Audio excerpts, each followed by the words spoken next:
they are conversations that I don't think I expected to have because my husband is, progressive and married a woman with a master's degree and knew I would work, you don't think that you don't think that you'll need to have those conversations. Right. Hey, thanks for listening to We're Momming Today. If you're listening on a smart speaker or website, make sure to find me, Lauren Simonetti, on your favorite podcast platform like Apple Podcasts, Google, TuneIn, and Stitcher. And don't forget to leave me a review.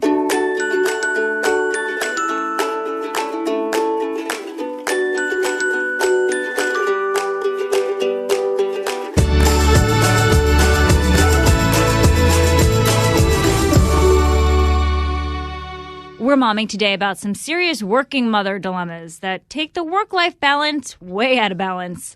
When to say no to work, when to flat out admit you have a childcare issue, and when to hide it. Joining me now, Ronica Cleary, a mom of two and president of Cleary Strategies, which is a communications strategy firm. Ronica, thanks for joining us. Thank you for having me, Lauren. You wrote an article in USA Today about a woman who brought a toddler to a black tie event, and I quote you, "Motherhood can bleed into our lives in a way that might be inconvenient. It was beautiful and brave and reminded me to be more open about the responsibilities on my plate as a mother who is also managing a career." You liked seeing that woman with her toddler as her accessory at that black tie event? I loved it. When I saw her, I immediately said, I need to go talk to this woman because I write in the piece about how much of my career, ever since I had my children, I would work to sort of hide them and hide the demands of motherhood from work. And I found her to be very inspiring because I don't know if I would have had the guts to, her childcare fell through when I went and I spoke with her.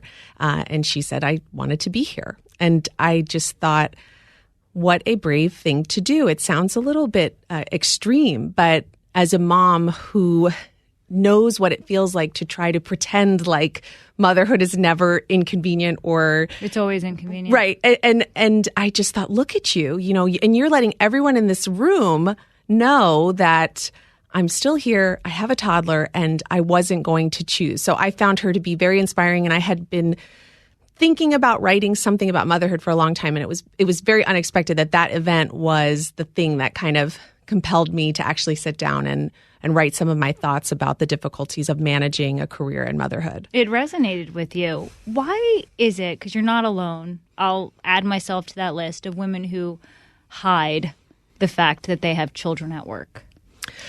I'm not sure if some of the fears we have are all real, are all founded. I do think there is a fear that we think that if we, like one of the examples I put, I'd never put pictures of my children on my desk or, artwork anywhere near my office space because I always imagined that if I made it obvious that my family was a big part of my life, that maybe I wouldn't get the next opportunity or people would decide that, oh, well, she can't handle this shift or this schedule or this opportunity because she has to pick up her kids or be somewhere at night or in the mornings. And, there's two things with that now that I kind of look back on that tremendous fear that I had about being honest about my responsibilities. Number one, that might be true. And that's okay. And number two, maybe some of it is in my head. And I think if we are a little more honest about it, that's really the point of it all, that if we're all more honest about it, that maybe we could create some change and some, cultural shifts. So, I don't know. No, I'm with you. It's an inconvenient truth. I do have to do school drop-off, school pickup, parent-teachers night. So you see the pictures of my kids on my desk. They're my priority. Mm-hmm. I care about work, but work is number two. Sometimes it might be number one, but really it's number two. Sure. Do the way you present yourself and talk about your family at work, does that impact how you're perceived as being serious about your career? I'm sure that it does. And I think that we are in a generation of women. I don't know how old you are, but I imagine we're similar in ages and certainly of a similar generation. I'm 36. We were raised in such a way that until we had our children, our career was our number one priority. And we were raised to believe that was a great thing, and that there was time to have our children and space to have our children, and there wasn't necessarily a sense of urgency to have our children. And I think that shift in our personal lives, once these beautiful little babies are here and alive. Disruptors. Right. Is a very hard thing, I think, for us personally to navigate. How do you then suddenly walk down this path of a career that is still such an important priority in your life, and that's something you've articulated so intensely to your bosses and managers and mentors, and now suddenly we have to say, well, wait a minute. It's still very important. It's still an enormous part of my identity, but I have these little people that matter more than anything in my life. And that balance is an incredibly difficult transition that I don't think our mothers prepared us for, because I think for most of us, our mothers didn't have that sort of... They paved the way. Right, exactly. And so it was a conversation that they didn't think to have with us because they didn't know to have that conversation.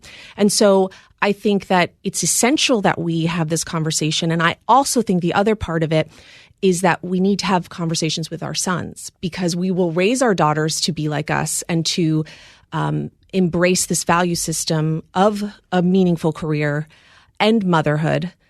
But we need to raise our sons to understand that they will likely find partners who have that value system. And I think that is also a missing part of the conversation that I will write about one day. But again, I have to kind of wrap my thoughts around it and maybe be inspired by another, event that gets me motivated. So what you're saying, I'll motivate you. We'll talk after this podcast about some things that happen in my own house. Right, exactly. I think it's changing, but it's changing very, very slowly. Right. There's this, have you watched, it's the Netflix original Marriage Story with Scarlett Johansson, Adam Driver? I don't think so. Okay, anyway, it just came out. I'm sharing this because they're getting a divorce, and they want it to be nice, and the Scarlett Johansson's in the attorney's office, and the attorney's like, look, you need to say everything positive, lie if you have to. You are a mother. You cannot show any weakness, not one bit of weakness at all. You have a job that's great, but you have to never be late for pickup. You have to never do this wrong. And she's like, but for men, it's a totally different story. That the court of public opinion, in fact, the actual court, legally, hasn't evolved much on when it comes to mothers working and being caregivers. We forgive the father all the time, but not so much with the mother. Right, and it's a big accomplishment for the father to take on, one lesson or something. I mean, to kind of show up to one daycare drop-off or something. And it's funny, I do notice, even at my kids' daycare, I notice the dads that are the ones that are there who are there every day. It's clearly their job, and I think that's an interesting conversation that they must have had at home, and I'm inspired by that. And it's funny, I did start my own business. I worked in television before, and now I have this own business. It's been just over a year, and people will ask me why my kids are in daycare because my office is in my home, and I just kind of scratch my head at this weird sort of understanding we have about motherhood and work and the balance of it all. And so, yes, the fathers kind of hopefully it's changing, but maybe they get a little too much credit for a little too little. And we don't nearly get enough credit for the work that we do. And I don't need credit, right? That's not the point. But I think an understanding of I always think of this, the magic I make happen behind the scenes to make a picture with Santa occur seems so minimal, but is so real. And maybe we don't need to necessarily always talk about it at work, and we certainly shouldn't be talking about this with our bosses, but we need to be talking about this with each other, and we need to be a little more compassionate with each other, because it is so astronomically demanding and so real that if we just pretend that the balancing act is easy, which so many of us do, and I understand and respect the desire to do that publicly, I really do. But I think if we do it too much, we do a disservice to all of us, because it's not. And we need to be honest about that. You have a new business. Thank you. Congratulations. In the beginning, I know how hard that is. It's long hours. It's a lot of work. Are you honest with clients when they say, hey, we need a phone call, we need a meeting at this time, and that time doesn't work for you because you need to do something with the kids? Right. How do you lie? Do you hedge? What do you do? So, and I know you saw in the piece, I tell this one story about a conference call that I was asked to be on at 3:30 p.m. on Halloween. And I really had a moment where I thought, I can just lie and say I have another conference call at that time. But I truly think it was one of the first times in my professional career where I told the complete honest truth. And I just said, I cannot do that time. I have to be at the Halloween parade at school. And after I sent it, I just thought, I can't believe I just said that. That's absurd to admit that, but it's true. And what was the reaction? She said, okay, we'll do tomorrow, right? And that's my whole point about, are we in our heads with all of this? I'm sure that wouldn't always be the case, but I think we need to do that more. But the funny thing is, when I saw the piece in print, and that story is in the piece, I really felt a little sick. What? Because I loved that I was story. afraid that I have other clients, and I thought, am I now painting myself as less reliable or not prioritizing correctly? And it's a hard thing to be honest. And that was just one time. And, now I think to myself, okay, I've already used kids as an excuse once with this client. I should probably wait a year to use kids as an excuse again, offender. Right? I mean, so your business is important to me. I'm not always going to have excuses, but right. Halloween is a big deal. That one felt okay. I was off for a few days, and on one of the days, I was at a water park with 2 young children. Mm-hmm. So I'm saying water park because A, I had to be very attentive to them, but B, I didn't have my phone on me or even near me because you don't want it to get wet. You're in the water park. And work just kept I'm also off. It's a vacation day, but they kept emailing me, wanting answers to certain things. So it was many hours later. And I finally responded. I was like, I'm just going to say, I was at a water park all day with my kids. Here are the answers. And no backlash. It was fine. Of course not. Of course not. I like I said, that is the point. So much of it is in our heads. And if more of us do this, then I think our bosses and mentors and coworkers will see that we're not the only ones. Okay, so let's say our bosses, our coworkers and colleagues accept our choices, our excuses. They're fine with it, but does it get reflected in our paycheck? I don't know. And I really don't know if all of them will accept it. I don't think they will all accept it. And that's a personal journey that you have to take if that work is the right place for you, or if that sacrifice is the right thing for you. And I don't expect women to just wake up tomorrow and tell the truth all the time about the demands of motherhood when they're at work, because there are some real challenges associated with that. And there are obviously people in positions of power across all industries who will not be sympathetic to that.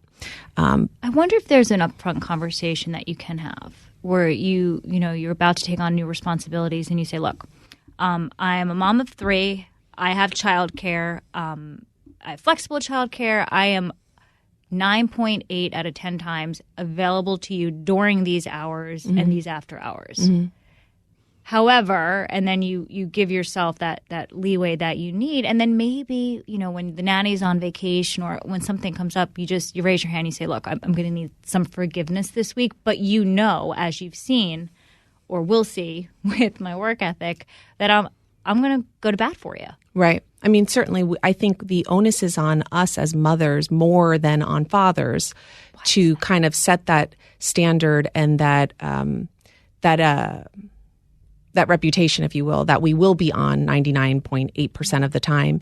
But for now, that's the system that we're working in. And I do think that we need to demonstrate that ability first before we can almost have the quote luxury of saying my kid is sick today.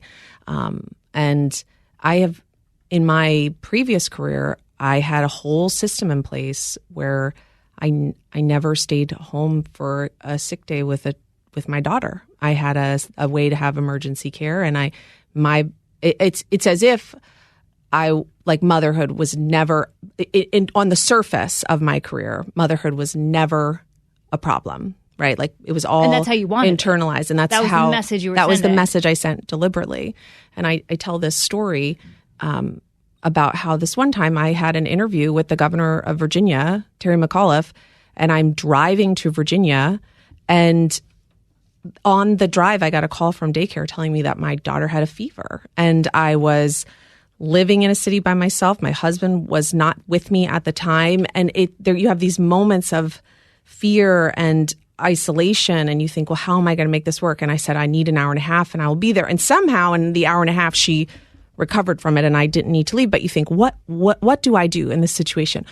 What am I supposed to do? And so you did the interview. I still did the interview. And I would have done the same. And if it's just a fever. I know. Tell your daycare. I mean, how high was the way they? No, but I'm saying the way that they say you should. I mean, their demands of mothers to be there immediately when someone is sick or ill. I mean, that's a whole other thing. But that conversation or that scenario, I did not anticipate before I was pregnant or before I had my daughter. And that goes back to that point I made earlier about the fact that I don't think our mothers as a whole had this conversation with us, because I don't know that reality was the same for many of them. And so I just want to make sure that with my children that I help them just understand the scenarios that they're kind of going to be in. Well, you said it best earlier, educate your son. And educate my son as well, not just my daughter. Not only have this conversation with my daughter, but also have it with my son, because it's a real scenario. Everyone with kids is going to get a call on a bad day with their kid having that's going to happen. But if you've never anticipated that or thought about it or planned for it or had somebody say to you, I've been there too, then that's where the isolation occurs and you feel so alone as a mom. And that's not necessary, because you're not. I have, and this is on me. I actually just had this conversation with my husband. I was like, you do a lot with the kids, you do a lot on the house, but that daily responsibility, cooking dinner, laundry, getting them, putting their clothes out for school, bedtime baths, all of that is me. It's daily, it's routine, it's not forgiving. It's 100% me. Right. I'm like, you don't really have something that you have to do every day for the kids. That's annoying. Yeah, the default is that I do the default is the pick up and drop off on me. So if I can't do it, like today, I put it on his calendar to be there. But I don't begrudge him that. We had a really tough transition into to parenthood with my daughter's first year of life. But I think we're figuring it out. But you're right. They are conversations that I don't think I expected to have, because my husband is, progressive and married a woman with a master's degree and knew I would work. You don't think that you don't think that you'll need to have those conversations. Right. And thankfully, he's been receptive to them, and he has really grown and changed, and he is a wonderful father. But I did not expect to have to do that. I didn't. The contingency plans can get pretty desperate. I have to say, guilty as charged. I actually wanted your opinion. So I don't even know if I'm giving the right advice, but usually when younger women ask me about starting families, I say, just wait until you have your career set, because you're going to need a whole bunch of favors from your employer, and you kind of need to be established before you can ask for those favors. And I've always questioned if I should say that, but now after this podcast, I'm really questioning if I should say that. Yeah, I don't know if I agree with that. Okay, why not? I'm really torn on it, because, I had my first child when I was 31, and I will never forget and I'm in good shape, and I will never forget the first bath I gave her. And I was like, man, my back hurts. I don't know how people do this in their 40s, because it is such a physically... So old in your 40s. No, I don't mean that way. I'm just saying, I did not expect the physical demands of motherhood to be as intense as they are. Yeah. And so there was part of me that said, if you are in a situation where you have the relationship that's right, or the, finances that are right, don't wait. Just have your family. It'll be inconvenient and difficult no matter when you do it. True. So I think about it a lot, and I don't know what the answer is. I don't really know if waiting until your career is more established is the right thing to do, or just saying, no matter when I do this, this is not going to be easy, and I'm not getting any younger, and let's just, have these kids. But I do think it's beautiful and wonderful that we have the science and the medicine that women have more flexibility and opportunity to expand their years of when they could become mothers. I think that's a wonderful thing. So I don't want to diminish the importance of that. But to wait for the sake of waiting and thinking that somehow it might be easier. So, I guess that's my only concern, because it's... So bottom lining this is motherhood is hard. Mm-hmm. Working motherhood is even harder. Yeah. And prepare for that and talk about it. And just, again, that transition from career only to career and motherhood, like, let's be honest with ourselves and each other. And in doing so, I think that maybe we could be a little bit more successful and maybe happier. Isn't that a funny thing to think about? Like, happiness as a mother can actually be really challenging to get because there's so many demands on your plate. But maybe if we're more honest with ourselves, then we can find more of that happiness that we're all searching for. Ronica, thank you so much for coming on. Thank you for having me.